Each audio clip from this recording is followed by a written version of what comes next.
பக்தி ஒளி நேயர்களுக்கு அடியேன் கோவிந்த பட்டரின் கோடானு கோடி நமஸ்காரம். பண கஷ்டம் ரொம்ப இருக்கு. நல்லா சம்பாதிக்கிறேன், நிறைய காசு வருது, ஆனா ஃபிராக்ஷன் ஆஃப் செகண்ட் அந்த காசு எங்க போகுது தெரியாது. அவ்வளவு செலவுகள் இருக்கு. எல்லாரும் ஒண்ணு சொல்லுவாங்க தெரியுமா, வரவு ஒண்ணு வருது யாருக்கு தெரியுதோ இல்லையோ அது செலவுக்கு தெரியுமாங்க. ரைட்டுங்களா? 10,000 ரூபாய் எனக்கு ஒரு இடத்துல இருந்து வரணும் அப்படின்னா அது வரத்துக்கு 2 நாளைக்கு முன்னாடியே செலவு வந்து நிற்கும். 12,000 ரூபாய்க்கு வந்து நிற்கும். உண்மைதானே? வரவு வருவதற்கு முன்னால் வந்து நிற்கக்கூடியது செலவு. யார வேணாலும் கேளுங்க சொல்லுவாங்க ஆமா அப்படின்னு. அப்ப இது பண கஷ்டத்துல. அடுத்தது மன கஷ்டம். பண கஷ்டம் கூட தீர்த்துடலாம். நீங்க அது ஒரு இடத்துல கடனை வாங்கி உடனே வாங்கி தீர்த்துட்டு அப்புறம் கடன் அடைச்சிக்கலாம்.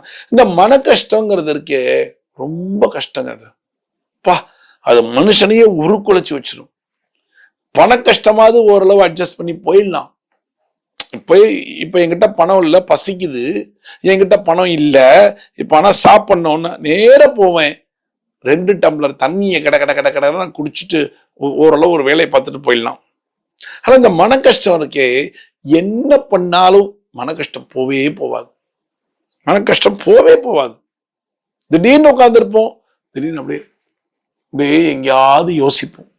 என்ன ஏதோ ஒன்று மைண்ட்ல ஓடிக்கிட்டே இருக்கு. என்ன வேணாலும் இருக்கலாம், தெரியாது. கடைசியில பார்த்தா எல்லாம் ஆகி கொஞ்ச காலில் வந்து பைத்தியம் முடிச்சு போயிடுவாங்க. ரைட்டா? இப்ப இங்கிலீஷ்ல சொல்லுவாங்க ஸ்ட்ரெஸ் அப்படிம்பாங்க. அழகா ஸ்ட்ரெஸ். சில பேருக்கு எப்படி இருக்கும், ஏதாவது கண்டாலும் பயம் வரும். போன் வருதுன்னா ஒரு பயத்தோட எடுப்பாங்க. ஏன்? மேனேஜர் திட்டி திட்டி திட்டி போன்ல திட்டி திட்டி திட்டி போன் வந்தாலே மேனேஜர் தான் வருவார், திட்டுவாரு. இந்த மாதிரி பயங்கள் நிறைய இருக்கும்.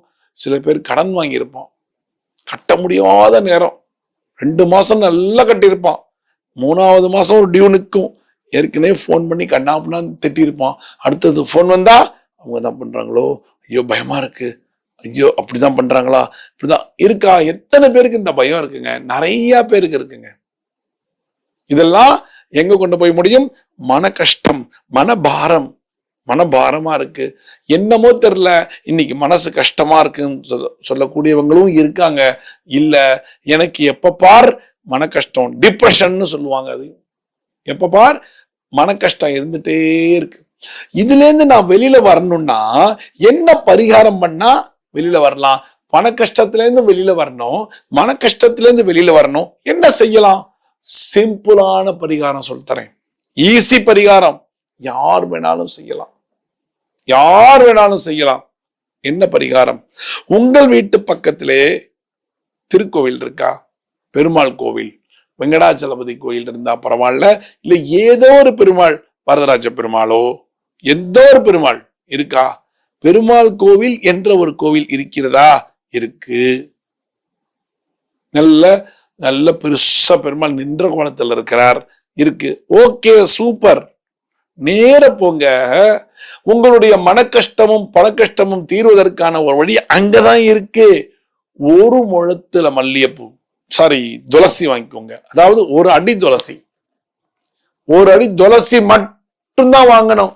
வாழைப்பழம் வாங்குறேன், தேங்காய் வாங்குறேன், நோ, ஒன்லி துளசி. 1 அடி இருக்கணும். அந்த துளசியானது 1 அடி துளசி இருக்கணும். 1 அடி துளசிய வாங்கிட்டு நேர போங்க. தட்டன்னு ஓடாதீங்க கோவில்ல, வேண்டாம். முதல்ல கர்ப்ப கிரகத்துக்கிட்ட நின்னுக்குவாங்க. துளசிய கையில வச்சுக்கிட்டு, பிளாஸ்டிக் பையில வச்சுக்காதீங்க, எடுத்துருங்க. இல்ல உங்க பைக்குள்ள எல்லாம் எடுத்துட்டு அந்த துவஜஸ்தம்பத்துல நின்று, அதாவது கொடிமரத்துக்கு முன்னாடி நின்னு அந்த பெருமாளை பாருங்க. இல்ல பார்க்க முடியாது, பெருமாள் உள்ள இருக்காருன்னா பரவாயில்ல, இருக்கட்டும்.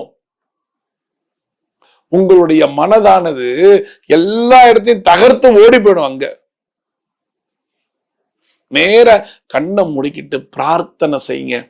துளசி கையில இருக்கட்டும், கண்கள் மூடட்டும், மனது பெருமாள்கிட்ட போகட்டும். என்ன பண்ணும்? என்ன பிரார்த்தனைனா சிம்பிளான பிரார்த்தனை.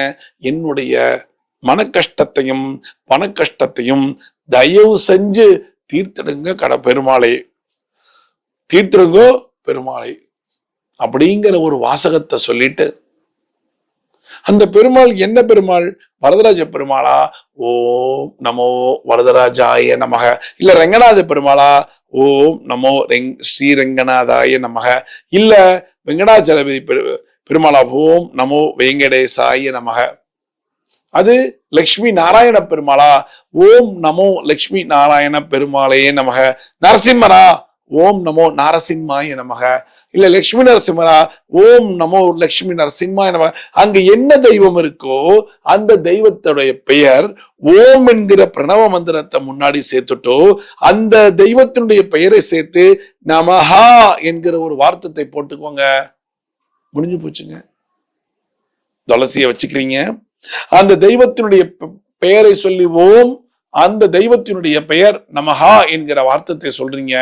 18 முறை இதை உச்சரிச்சுட்டு நேர நடந்து முள்ளமா, அவசரமே படக்கூடாது, முள்ளமா போய் உள்ள போய் அது அந்த ஐயர் கையில பட்டாச்சாரியர் கையில கொடுத்து இதை சுவாமிக்கு சாத்துங்கன்னு சொல்லுங்க. அவர் சாத்துவார். 2 நிமிடங்கள் நிக்க முடிஞ்சா நில்லுங்க, இல்ல கவலையே இல்ல பின்னாடி வந்துட்டு துஜஸ்தம்பம் கொடிமரத்துக்கு முன்னாடி நின்னீங்க, இப்ப உட்காரணும். உட்கார்ந்துட்டு அந்த பெருமாள் மந்திரம் சொன்னேன் இல்லையா, ஓம், அதெல்லாம் சேர்த்து ஒரு 18 முறை கண்ணை மூடிக்கிட்டு உச்சரிச்சுக்கிட்டே இருங்க. அவ்வளவு உங்களுக்கு நல்லது நடக்குங்க. பண கஷ்டமும் தீந்து போகும், மன கஷ்டமும் தீந்து போகும். இதை விட நீங்க வேற என்ன பண்ண போறீங்க? சனிக்கிழமை அன்னைக்கு ஒரு அடி, அதாவது இங்கேருந்து ஆரம்பிச்சு இங்க வரைக்கும் ஒரு அடி துளசி வாங்கிட்டு போய் சுவாமிக்கு சாத்த வேண்டிய வேலை உங்க வேலை. அந்த சுவாமியானவர், அந்த பெருமாளானவர் உங்களுடைய மன கஷ்டத்தையும் பண கஷ்டத்தையும் போக்கக்கூடிய வேலை அவரோட வேலை. ரைட்டா? இதெல்லாம் நீங்க செஞ்சீங்கன்னா நிச்சயமா உங்களுக்கு ஒரு நல்ல விஷயங்கள் வந்து சேரும். மன கஷ்டமும் குறையும், பண கஷ்டமும் குறையும். செய்றீங்களா? சோ இந்த கஷ்டமெல்லாம் குறைஞ்சா நம்ம வாழ்க்கை என்றென்றும் சுபீட்சமாக இருக்கும் என்பது நிதர்சனமான உண்மை. செய்யறீங்களா? செய்யுங்க. மன கஷ்டம் பண கஷ்டம் இனி உங்களுக்கு இல்லை. மீண்டும் ஒரு சாஸ்திர சம்பிரதாயத்திலே நான் உங்களை சந்திக்கிறேன். பக்தி ஒளி நேயர்களுக்கு அடியேன் கோவிந்த பட்டரின் கோடானு கோடி நன்றிகள்.